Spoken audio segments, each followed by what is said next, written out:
மிக கொடியோர் செயலாளரே, குகைவால் ஒரு புலியே, உயர் குணமேவிய தமிழா.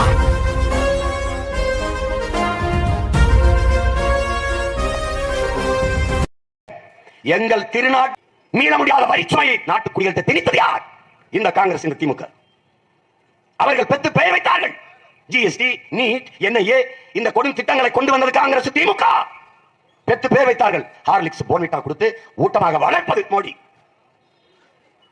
அவர்களிடத்தில் பெரும்பான்மை இல்லை, அதனால் தடுமாறினார்கள். இவர்கள் அதிக பெரும்பான்மையோடு வென்று போய் அதிகாரத்தில் உட்கார்ந்தார், முடிச்சிட்டார் நாட்டை. இன்னும் ஒரு முறை பாரதிய ஜனதாவிற்கு நீ வெற்றி பெற செய்த நாட்டை கொடுத்தால் நீ இந்திய நாட்டை மறந்துரு, இருக்காது, முடிஞ்சிடும். 90 விழுக்காடு வித்துட்டார், இன்னும் 10 தான் இருக்கு. வித்துருவார். 2 பேர் நாடு தான், ஒன்னு அதானி அம்பானி, 2 பேர்கள் தான் இந்த நாடு இருக்கும். உனக்கு எங்க இருக்கு? ஒரு நாட்டின் ஆட்சியாளர்கள் தனிப்பட்ட ஒரு முதலாளியின் வளர்ச்சியை நாட்டின் வளர்ச்சி என்று கட்டமைக்கிறார்கள். நீ நம்புற?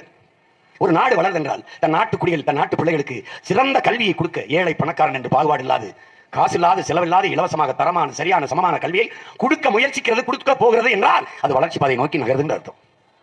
அரசால் முடியாது, தனியார் முதலாளி தான் நல்ல கல்வியை தருவான் என்று சொன்னால் அரசு தோற்று போகிறது. 130 கோடி மக்களால் நிறுவப்படுகிற அரசால் முடியாதது ஒரு முதலாளியால் எப்படி முடிகிறது? எப்படி முடிகிறது? தண்ணீரை தர முடியாத அரசால் தரமான தண்ணீரை, அரசுக்கு தண்ணீர் கிடைக்கவில்லை, அரசுக்கு கிடைக்காத தண்ணீர் ஒரு முதலாளிக்கு எப்படி கிடைக்கிறது? எப்படி கிடைக்கிறது? 8 கோடி மக்களால் நிறுவப்பட்ட அரசால் தர முடியாத மருத்துவ தரத்தை ஒரு தனி முதலாளி, அப்போலோ முதலாளி, அவர் கொடுத்துருவாருன்னா எப்படி? ஒரு காவிரி அந்த ஆஸ்பத்திரி வச்சிருக்க முதலாளி கொடுத்துருவாருன்னா எப்படி? அப்புறம் அரசு எதுக்கு? அரசு தன் தோல்வியை ஒற்றுக்கொள்கிறதா? முதலமைச்சருக்கே முடியலனாலும் அரசு மருத்துவமனைக்கு போறதில்லை, அப்போலோ தான் போறதுனால். அப்ப தனியார் முதலாளி தான் தரமா தருவார், தனியார் தான் தருவார், கல்வி அவர் தான் தருவார், மருத்துவத்தை அவர் தான் தருவார், போக்குவரத்து அவர் தான் சிறப்பாக நடத்துவார், ரோடு ஓடுறது அவர் தான் போடுவார், மின் உற்பத்தி விநியோகத்தை அவர் தான் நல்லா செய்வார். நீ என்ன புடுங்குவே அந்த நாற்காலியில் உட்கார்ந்துட்டு என்ன பண்ணுவ? இந்த கேள்வி உனக்கு என்ன இல்ல? எல்லாவற்றையும் தனியார் முதலாளி தான் சிறப்பாக செய்வார் என்றால் அரசின் வேலை என்ன? அந்த கேள்வி உனக்கு எழணுமா எழக்கூடாது? அரசின் வேலை என்ன? கமிஷன் வாங்கிட்டு கையெழுத்து போடணும். எல்லாவற்றையும் இலவசமாக தருகிற எனது அரசு, மடிக்கணினி, மிக்சி, கிரைண்டர், சைக்கிள் எல்லாவற்றையும் இலவசமா தருது. 1000 ரூபாய் தருது. அது ஐயா ஸ்டாலின் அரசு 1000 ரூபாய்.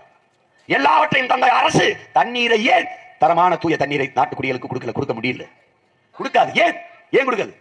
தண்ணீரை தரமாக இலவசமாக கொடுத்து விட்டால் தண்ணீரை விற்கிற முதலாளி பாதிக்கப்படுவான். அவன் பாதிக்கப்பட்டால் உனக்கு என்ன? அவனிடம் இருந்து வருகிற கமிஷன் நின்றும். அவன் 400 கோடி 500 கோடி கொடுப்பான், அதை இழந்துரும். அப்படின்னா இவனுக்கு பேர் என்ன? முதலமைச்சர் கிடையாது, கமிஷன் பாய்ஸ், கமிஷன் புரோக்கர். இப்ப புரியுதா? இதை நீ யாருக்கான தேர்தல் என்று நினைச்சிட்டு இருக்க? உன் நாட்டை ஆளுகிற தலைவருக்கான தேர்தல் இல்ல. உன் நாட்டுக்கு முதலாளிகளுக்கு மக்களுக்கு இடையே வேலை செய்யற தரகரை தேர்வு செய்யற, தலைவரை தேர்வு செய்யல. பிரதமர் என்பவன் இந்த நாட்டிலே இன்டர்நேஷனல் புரோக்கர். முதலமைச்சர் ஆல் இந்தியா புரோக்கர். ஏன் உன் சிஸ்டம் அப்படி? தனியார்மய, தாளாரமய பொருளாதார, உலகமய பொருளாதார கொள்கையை ஏற்றுக்கொண்ட நாட்டின் தலைவனாக இருந்து மக்களுக்கு சேவை செய்ய முடியாது. தரகராக இருந்து முதலாளிகளுக்கு மக்களுக்கு இடையே வேலை செய்யலாம், அவ்வளவுதான் செய்ய முடியும். யாராவது மறுபடியும் சொல்லுவாங்க, பெரிய பெரிய தலைவர்களாக என்ன வந்து ஒரே டிவியில் உட்காருவோம் 2 பேரும்.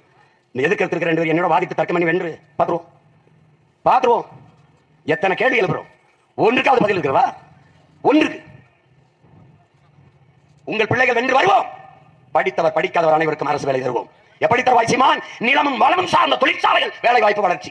இங்க பருத்தி அதிகமா விளையுது, போடா பருத்தி சார்ந்த தொழிற்சாலை. கரும்பு நல்லா வரும், போடா கரும்பு சார்ந்த தொழிற்சாலை. வாழை நல்லா வரும், போடா வாழை சார்ந்த தொழிற்சாலை. என்ன நம்ம வாழை மட்டையில வேட்டி, சேலை, பை எல்லாம் தயாரிக்க முடியும். சான்று காட்டவா? வா இருக்கு. மீத்தனி எப்படி பூமியை தொடாமல் எடுப்பேன். ஆடு மாட்டு கழிவு, ஆடு மாட்டு சாணம் புழுக்க, மனித கழிவு, மக்கிய இடுதலை கழிவு, குப்பை, 100 ஏக்கரில் குப்பை மேடு, 200 ஏக்கரில் குப்பை மேடு. குப்பையிலிருந்து எவ்வளவு வேணுமானாலும் மீத்தேன் பயாகஸ் எரியாட்டு எடுக்க முடியும். சிங்கப்பூர் செய்து வெறும் மக்கிய மர கழிவிலிருந்து செய்து என்னால முடியாதா?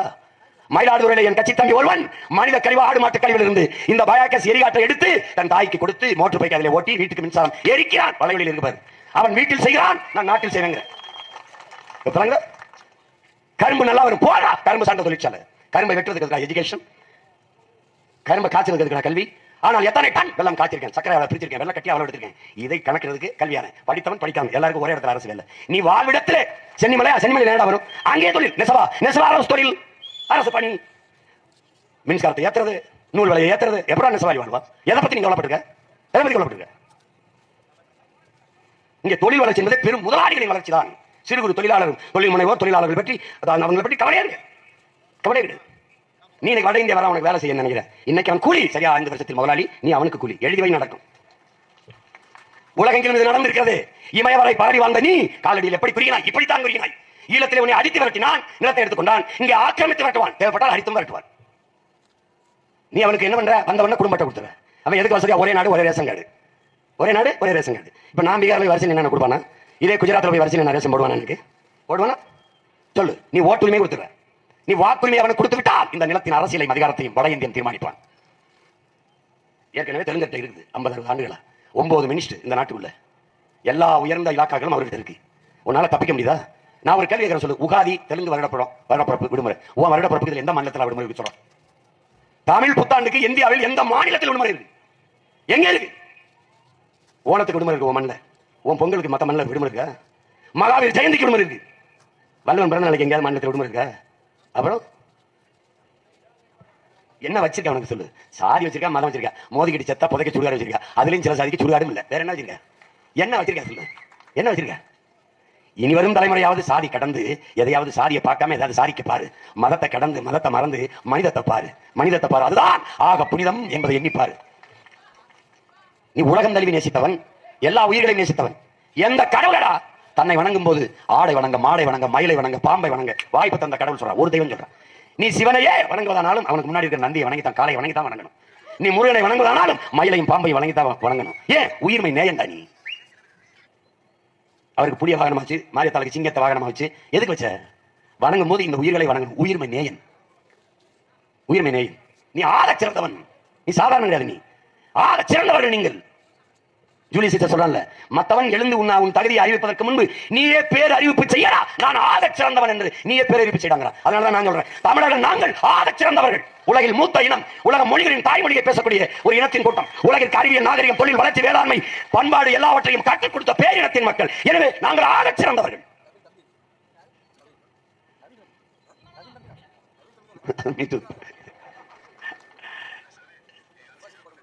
என் அன்பு மக்களே, அறிவார்ந்த தமிழ் சமூக தம்பி தங்கைகளே, உங்களை நம்பிதான் இந்த வரலாற்று பெரும்பணியை செய்து கொண்டிருக்கிறோம்.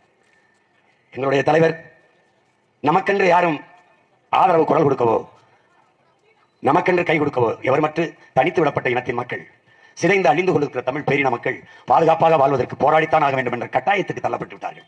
இந்த வரலாற்றின் பேரழைப்பிலிருந்து, பெரும் பணியிலிருந்து தமிழ் இளம் தலைமுறையினர் விலகி நிற்க முடியாது. தாமதிக்கிற ஒவ்வொரு நொடியும் தமிழ் பேரினத்திற்கு பேராபத்து என்கிறார். அதை உணர்ந்துதான் உங்கள் பிள்ளைகள் இந்த களத்திலே உறுதியாக நிற்கிறோம்.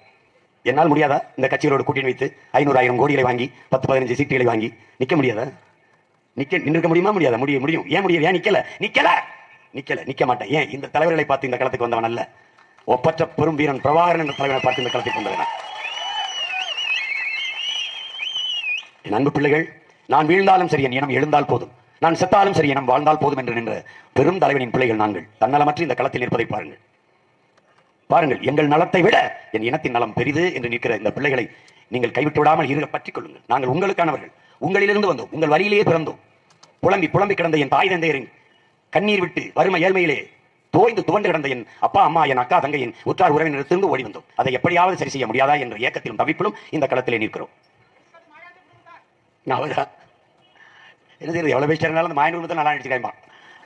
இதுல கேளிக்கையிலும் பொழுதுபோக்கிலும் அதிக நாட்டம் கொண்ட இனத்தின் மக்களை புரட்சிக்கு தயார் செய்ய முடியாது. அதுக்குள்ளேயும் ஒருத்தன் தயாரிச்சுட்டு வரும் பாருங்க. 32 லட்சம் பேரை திருப்பியிருக்கேன்.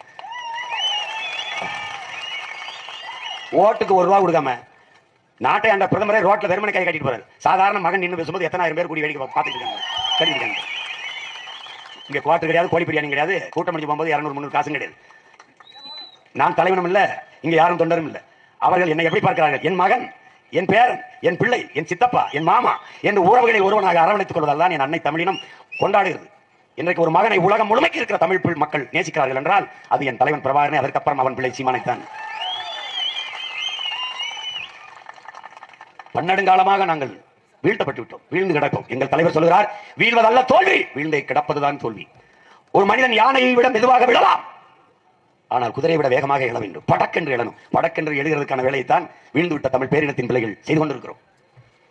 களத்து மெட்டில கருது ரொம்ப கட்டி கிடக்குது, அட எந்த நாளும் நம்ம வயிறோ ஒட்டி கிடக்குது.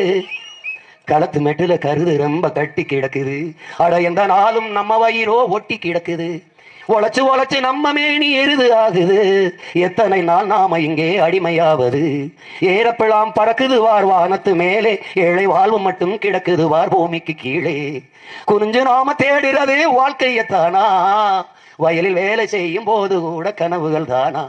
மனிதா மனிதா இதை மாற்ற வேண்டாமா? உப்பு தண்ணி இனிக்கும் என்றால் உனக்கெங்கே மதி போச்சு?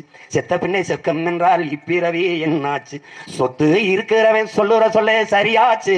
சுத்தி சுத்தி விரட்டுதம்மா வறுமை மட்டும் நமக்காச்சு. மனிதா மனிதா இதை மாற்ற வேண்டாமா? மாற்றம் என்பதை அன்பு மக்களே மானுட தத்துவம். மாறாது என்ற சொல்லை தவிர மற்றவை அனைத்தும் மாறிவிடும் என்கிறான் மார்க்ஸ். மாற்றம் என்பது ஒரு சொல் அல்ல, செயல். எனவேதான் அடிப்படை அமைப்பு அரசியல் மாற்றம். இது மாற்றத்திற்கான எளிய மக்களின் புரட்சி என்ற முழக்கத்தை முன்வைத்து உங்கள் பிள்ளைகளின் இந்த தேர்தல் களத்தில் நிற்கிறோம். என்ன துணிவு, என்ன தைரியம், எதற்காக தனித்து எப்படி நிற்கிறார்கள்? எங்களை பெற்றவர்கள், எங்கள் உடன் பிறந்தவர்கள் எங்களை கைவிட்டு விட மாட்டார்கள் என்ற அசைக்க முடியாத அழுத்தமான நம்பிக்கையில் நிற்கிறோம். எங்கே இனிப்பு இருக்கிறதோ அங்கே ஈயும் இரும்பும் தானாக வரும். எங்கே உண்மையும் நேர்மையும் இருக்கிறதோ அங்கே மக்கள் தானாக வருவார்கள். 32 லட்சம் மக்கள் வந்திருக்கிறார்கள். இது 62ஆகும், 1,22,000. இந்த நாடு எமதாகும். நல்ல ஆட்சி இந்த நாட்டிலே தமிழ் தேசிய ஆட்சி மலரும். பசி, பஞ்சம், ஊழல், லஞ்சம், கொலை, கொள்ளை, சாதிய இழிவு, தீண்டாமை, அடக்குமுறை, ஒடுக்குமுறை, மது, மத, போதை, பெண்ணி அடிமைத்தனம், பாலியல் வன்கொடுமை, இது ஏதுமில்லாத தூய தேசம் படைப்போம். மக்கள் புரட்சியால் அதை படைப்போம். காட்டுவளம், கனிமவளம், நீர்வளம், நிலவளம், மலைவளம், கடல்வளம், மண்வளம் அனைத்தையும் காப்போம். கல்வி, கல்விக்கற்ற வேலை, வேலைக்கற்ற சம்பளம், அதை கொண்டு வாழ்கிற பெருமைமிக்க வாழ்வு, அதுவே உங்கள் பிள்ளைகள் எங்களின் கனவு. செய்வோம். தமிழ் தேச அரசியல் மட்டும்தான் அதை சாதிக்கும். இவர்கள் பகைவர்கள். இந்தியம், திராவிடம் இரண்டும் வெவ்வேறு அல்ல. தமிழுக்கும் தமிழருக்கும் சென்ம எதிரிகள். திட்டமிட்டு அளிப்பார்கள். திராவிட முன்னேற்றம் என்பதை நீ தத்துவ கோட்பாடாக நினைத்த இல்லை. திருடர்களின் முன்னேற்ற கழகம் தான் திமுக. அதிமுக அது அனைத்து இந்திய அளவில் திருடர்களின் முன்னேற்ற கழகம். நீ இந்த தொலைக்காட்சி திருப்பு, அதிமுக ஊழல் பட்டியல படிப்பான். இந்த நியூஸ் ஜே திருப்பு, காரணம் இந்த திமுக ஊழல் பட்டியல படிப்பான். 2 பேரும் இந்த இடத்துல உண்மையை பேசுவான். 2 பேரும். நீ ஒரு மாற்றத்தை விரும்பு. புதுசா பேண்ட் வந்து போடணும், புதுசா ஷூ வந்து போடணும், புதுசா கல்யாணம் வந்து வாங்கிடணும், புதுசா செல்போன், நியூ மாடல், புதுசா கார் வந்து வாங்கணும். எல்லாத்துக்கும் புதுசு தேடுற. 75 வருஷமா ஒரே சின்னத்துல போடுற, 60 வருஷமா ஒரே சின்னத்துல போடுற. மாத்து மாத்து. புதுசா வந்திருக்கல மைக், அதுல ஒரு தடவை போடு, அதுல ஒரு தடவை போடு. அதுல ஒரு தடவை போடு. தேர்ல அந்த கடையில வேணா சுக்கா பக்காவா இருக்குமாம்ல, அங்க பிரியாணி நல்லா கொடுப்பாங்க.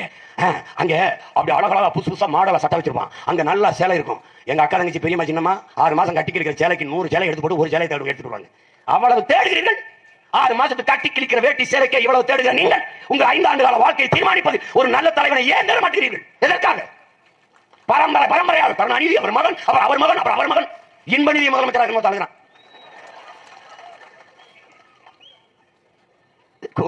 கொடுமை நடக்குது இந்த நாட்டில். ஏதோ பார்த்து பண்ணிவிடுங்க, நியாயமாரு ஏதோ பார்த்து பண்ணிவிடுங்க. ரொம்ப கத்திட்டோம். ஓசோ சொல்லிட்டு போயிட்டான். ஒவ்வொரு நாளையும் அறுவடைக்கான நாளாக கருதாதே, நீ விதைப்பதற்கான நாளாக கருது. நானும் 13 ஆண்டுகளா விதைச்சிட்டு இருக்கேன். 32 லட்சம் வீர விதைகள் முளைச்சிருக்கு.